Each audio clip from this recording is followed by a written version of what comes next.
হেঁপাহৰ বহাগ বিহুলৈ মাজত মাথো কেইটামান দিন বাকী। ঢোল পেঁপা গগনাৰে গুঞ্জৰিত সমগ্ৰ ৰাজ্য। সমান্তৰালকৈ ঘুমটাইতো দেখা পোৱা গৈছে ৰঙালী বিহুৰ ব্যাপক প্ৰস্তুতি। ৰঙালীক আদৰাৰ প্ৰয়াসেৰে ঘুমটাইৰ কচুপথাৰ ৰংগমঞ্চত স্থানীয় ৰাইজৰ সহযোগত এক বিহু আখৰা শিবিৰৰ আয়োজন কৰা হয়।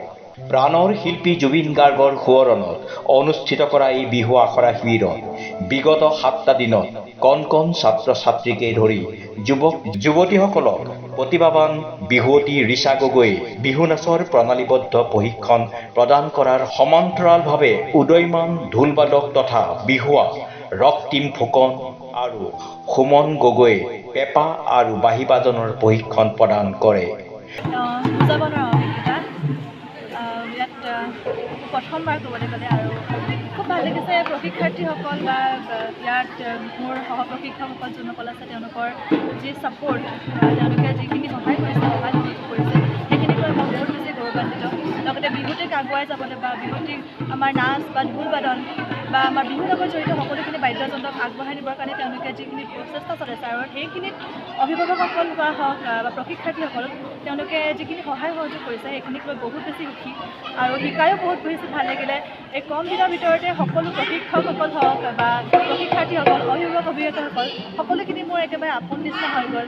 এক খুব ধুনীয়া এটা সম্পৰ্ক আমাৰ মাজত গঢ় লৈ উঠিলে। গতিকে এইখিনিতে এক মই নিজেও হয়, নতুন প্ৰজন্মৰ এগৰাকী মানে শিক্ষিকা হিচাপে তুমি আগন্তুক কেনেকুৱা ধৰণে বিহুৰ নাচ আৰু বিহুৰ যি আমাৰ প্ৰণালীবদ্ধ অনুশীলন আছে সেইখিনি কেনেকৈ ধৰণে আগবঢ়াই নিবা?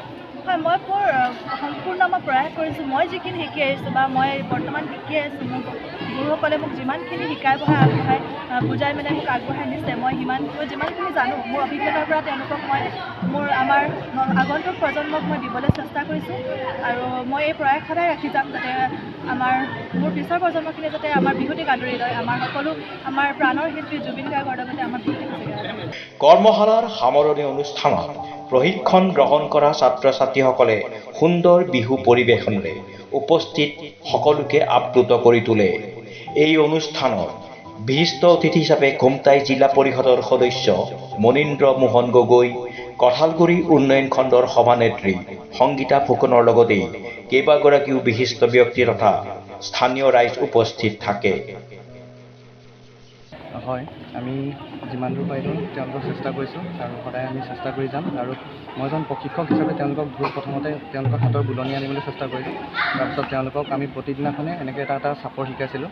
সদায় এটা চাপৰ বেছি নহয়, এটাতকৈ বেছি নহয়, এটা চাপৰ শিকাইছিলোঁ আৰু তেনেধৰণে সদায় আমি চেষ্টা কৰিছোঁ। প্ৰথমবাৰ প্ৰশিক্ষণ দিছা নেকি? মই আজি তিনিবাৰ হৈছে প্ৰশিক্ষণ দিয়া।